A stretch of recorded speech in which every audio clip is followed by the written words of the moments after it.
My brother insisted on inviting my childhood bully to his wedding because he's changed. Last night at the rehearsal dinner, the bully mocked my stutter in his toast.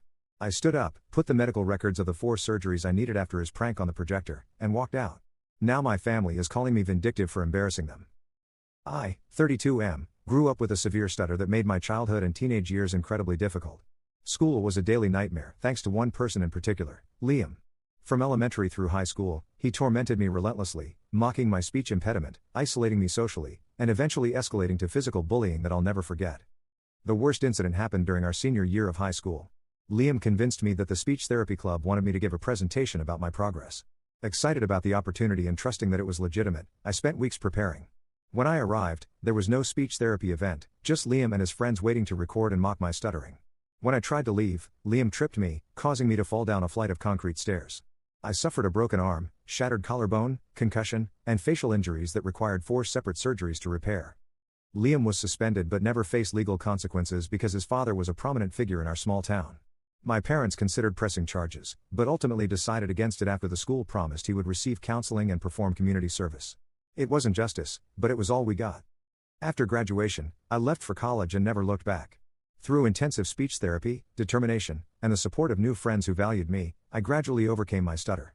It still emerges when I'm extremely stressed or emotional, but I've built a successful life as a physical therapist, ironically helping others recover from injuries similar to those I once sustained.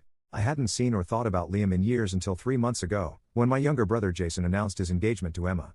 During dinner celebrating their engagement, Jason mentioned that Emma's cousin was someone I might remember from school, Liam. My blood ran cold as Jason casually explained that Liam would be invited to the wedding as part of Emma's family. "He's changed," Jason insisted when I pulled him aside later. "He's a family man now, coaches Little League, does charity work. Emma says he's completely different from the guy you knew in high school." I was skeptical but reluctantly agreed not to make an issue of it for Jason's sake.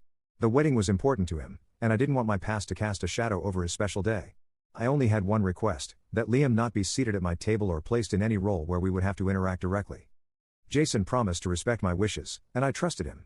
Emma, who knew the history between Liam and me, assured me he had genuinely transformed and even suggested he wanted to apologize. Against my better judgment, I decided to give the situation a chance, focusing on my brother's happiness rather than my lingering trauma. The rehearsal dinner was last night at an upscale restaurant with about 50 guests. I arrived with my girlfriend Sarah, who knew my history with Liam and had promised to stay by my side for support. Everything was going smoothly until I spotted him across the room, older, dressed in an expensive suit, but unmistakably the same person who had made my early life a living hell.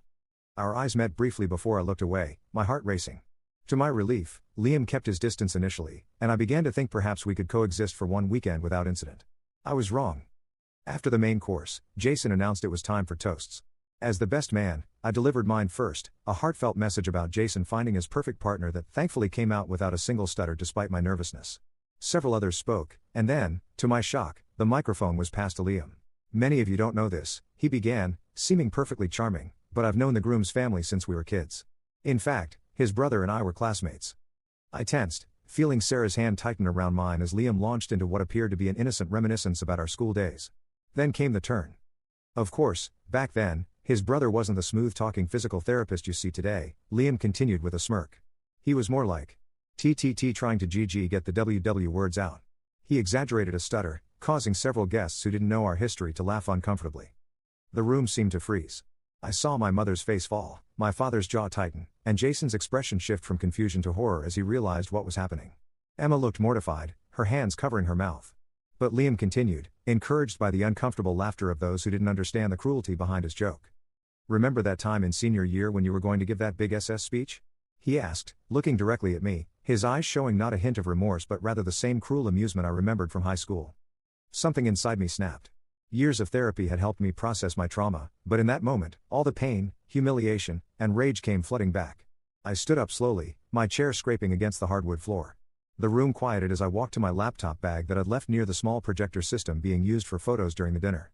My hands were steady as I connected my computer and pulled up the file I'd kept all these years, digital copies of my medical records, including graphic photos of my injuries from the prank Liam had orchestrated.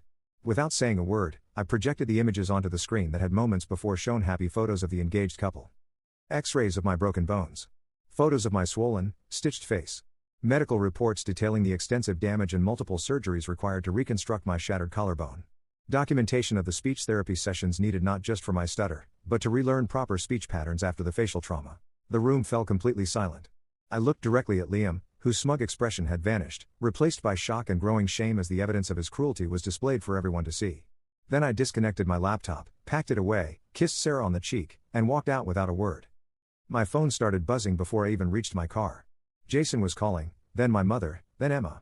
I ignored them all, driving to our hotel where Sarah joined me an hour later. According to her, the dinner had dissolved into chaos after my exit.